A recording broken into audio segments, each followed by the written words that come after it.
یہ پاکستان کی بہت بڑی کامیابی ہے، اور جب صدر ڈونلڈ ٹرمپ کی جانب سے اور وائٹ ہاؤس کی جانب سے یہ کہا جائے کہ پاکستان واحد ثالث ہے، کوئی اور ملک اس کے اندر ثالث نہیں ہے، صرف پاکستان میں آ کر مذاکرات کریں گے، تو پاکستان کی یقینی طور پر بہت بڑی کامیابی ہے۔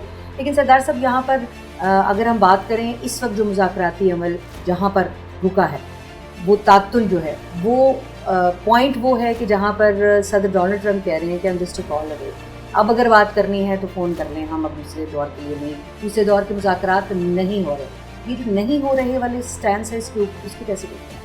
صدر ٹرمپ بعض اوقات کچھ کہتے ہیں، اس کے لوگ معنی تلاش کرنے کی کوشش کر رہے ہیں۔ وہ صرف میرا خیال ہے کہ اس وقت اس کا سیاق و سباق یہ تھا کہ انہوں نے یہ فیصلہ کر دیا تھا عجلت میں، اور دباؤ بھی ڈال رہے تھے کہ اسٹیو وٹکاف اور جیرڈ کشنر پاکستان ٹریول کریں گے، اگرچہ ایرانیوں نے پہلے سے بتایا ہوا، تہران میں بتایا تھا، باسر اقچی یہاں آئے، بائی لیٹرل نہیں تھا، وہ انہیں معلوم تھا کہ بائی لیٹرل کے ساتھ ساتھ وہ جو امریکہ کے ساتھ مذاکرات چل رہے ہیں اس میں پاکستان کی قیادت کو بریف کرنے کے لیے آئے ہیں، اور جو ان کا ایک جوابی تجویز تھی یا جوابی تجاویز تھی وہ پاکستان کو دینے کے لیے آیا تھا۔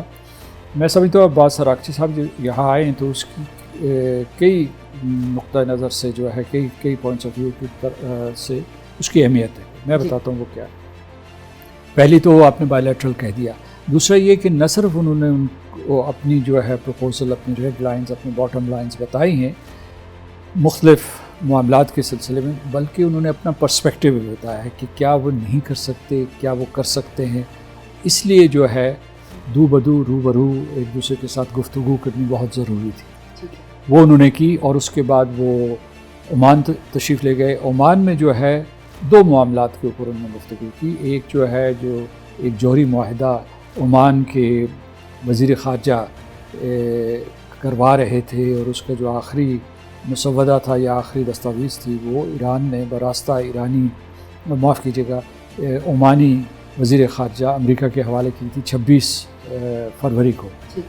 ایک یہ تھی، دوسرا یہ ہے کہ یہ دو ممالک جو ہیں یعنی ایران اور عمان، یہ آبنائے ہرموز میں آمنے سامنے ہیں اور یہ لٹرل اسٹیٹس ہیں، تو ان کے پس پردہ کچھ اس قسم کے مذاکرات چل رہے ہیں کہ صرف جو ہے ایران یک طرفہ طور پر ٹول بوتھ قائم نہیں کر سکتا، اسے عمان کی شراکت کی ضرورت ہے، تو اس کے لیے وہ گئے ہیں تاکہ یہ ہے کہ ان میں کوئی پروٹوکول طے ہو سکے، کوئی کسی قسم کا کہ کس طریقے سے وہ جو ٹول بوتھ لگائیں گے اور کیسے شیئر کریں گے اس سے جو آمدنی ہوگی۔ یہ ظاہر ہے کہ بین الاقوامی قانون میں اس کی کوئی مثال نہیں ملتی، جتنے بھی 100 کے 100 اسٹیٹس ہیں دنیا میں ان میں کہیں جو ہے ٹول نہیں وصول کیا جاتا۔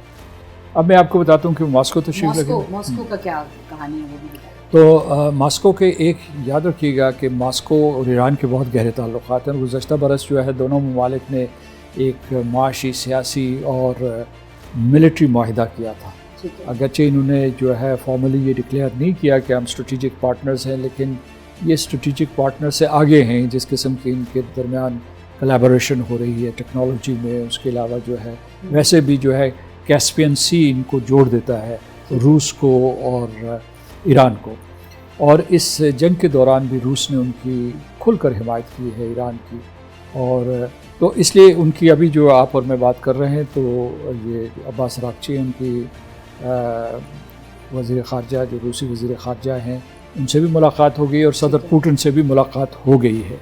صدر پوٹن نے بہت واشگاف الفاظ میں ایران کی حمایت کی ہے۔ اس میں جو دو چیزیں ہیں، ایک تو انہیں تعمیر نو کے لیے رشین فیڈریشن کی معاشی امداد کی ضرورت ہوگی، کیونکہ پورے کا پورا جو ایران کا انفراسٹرکچر ہے برے طریقے سے تباہ ہو چکا ہے، اور دوسرا یہ ہے کہ روس وہ واحد ملک ہے جب یہ مذاکرات کا عمل جاری تھا تو انہوں نے یہ اعلان کیا کہ اگر یہ اسٹاک پائلز کی وجہ سے جو 440 kg آف انریچڈ یورینیم اس کی وجہ سے مذاکرات سٹال ہو رہے ہیں تو وہ اسے اپنے پاس لینے کے لیے تیار ہیں، اور یا وہ اس کی اسٹوریج کر دیں گے یا اسے ڈاؤن بلینڈ کر دیں گے یا کسی طریقے سے جو ہے اس کا کوئی نہ کوئی حل ڈھونڈیں گے۔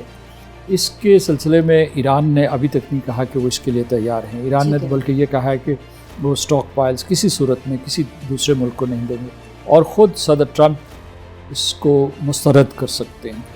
لیکن کوئی چیز بھی سفارتکاری میں حرف آخر نہیں حرف آخر نہیں ہوتی، ہر وقت کوئی نہ کوئی نئی ڈیولپمنٹ ہوتی رہتی ہے. لیکن اس سے پہلے کہ میں اس پہ آپ سے ایک اور سوال وے فارورڈ اس کے حوالے سے جاننا چاہوں گی، تو اس سے پہلے مجھے یہ بتائیے کہ یہ جو ابھی ہم نے دیکھا کہ وائٹ ہاؤس میں جو ہے وہ اس طرح کے واقعات دیکھنے نہیں آتے. آپ خود امریکہ میں جو ہے وہ سفیر رہ چکے ہیں، تو صدر ڈونلڈ ٹرمپ کے اوپر حملہ ہونا یا وہاں پر موجود جو ہے اس طرح سے ایک ایونٹ کے اندر چلے جانا، سیکیورٹی تو وہاں بہت سخت ہوتی ہے.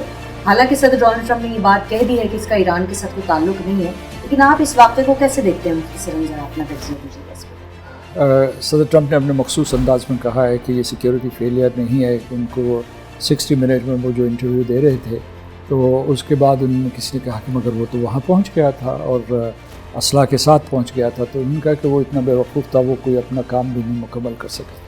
تو یہ انہوں نے اپنے مخصوص انداز میں بات کی ہے. لیکن یہ بات اپنی جگہ پہ درست ہے کہ سیکیورٹی فیلئر وہاں ہوا ہے. سیکیورٹی فیلئر دوسری مرتبہ ہوا ہے. ایک 2024 میں ایک حملہ ہوا تھا سیکیورٹی ایجنسیز جو ہے وہ پینسلوینیا میں ہوا تھا. اس مرتبہ یہاں ہو رہا ہے.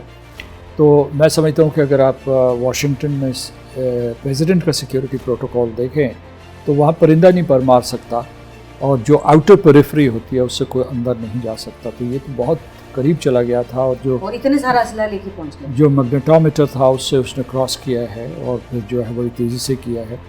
تو میرا خیال ہے کہ اس کے اوپر ہمیں تبصرہ نہیں کرنا چاہیے، اس لیے کہ امریکہ میں اس کے اوپر تحقیقات ہو رہی ہے اور وہ کوئی فیصلہ کریں گے.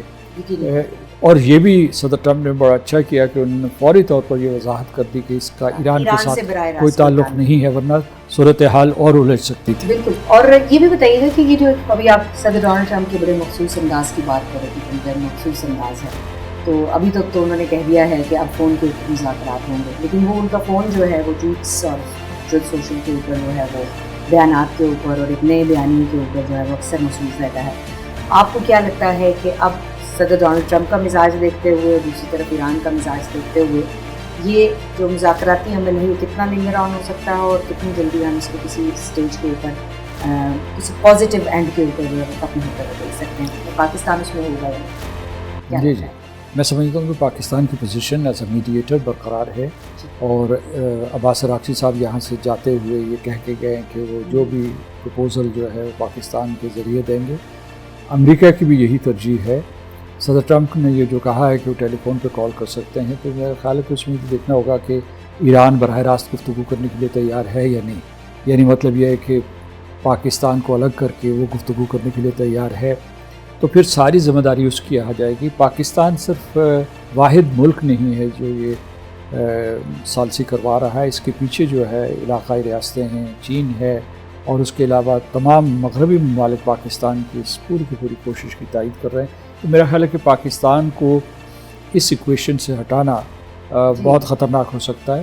اور اس کے بعد جو ہے پھر یہ ہے کہ جو ٹیلی فون ہے اس میں یعنی صدر ٹرمپ بھی تو ٹیلی فون اٹھا سکتے ہیں اور جو ہے کالباف سے یا صدر پسشکیان سے بات کر سکتے ہیں. تو وہ یہ بات بھی ان کے اوپر ڈال رہے ہیں کہ وہ اٹھائیں ٹیلی فون اور بات کر لیں.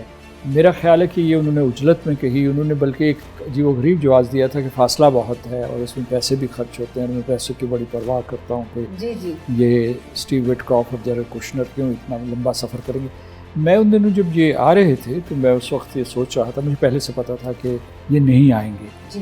وہ ان کی طرف سے ایک دباؤ ڈالا جا رہا تھا کہ کسی طریقے سے ایران مان جائے کہ عباس عراقچی یہاں رک جائیں اور 24 گھنٹے کے لیے رک جائیں، وہ لوگ یہاں آ جائیں، مذاکرات کا ایک اور دور ہو جائے.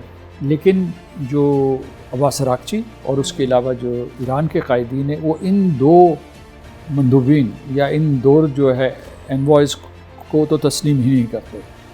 کیونکہ اس کی وجہ یہ ہے کہ جب یہ ان کے ساتھ مذاکرات کر رہے تھے فروری میں، تو اس کے 2 دن کے بعد یعنی 26 فروری کو ان کے ساتھ مذاکرات ہوئے، آخری دور جنیوا میں ہوا. 2 دن کے بعد امریکہ نے اسرائیل کے ساتھ مل کر حملہ کر دیا.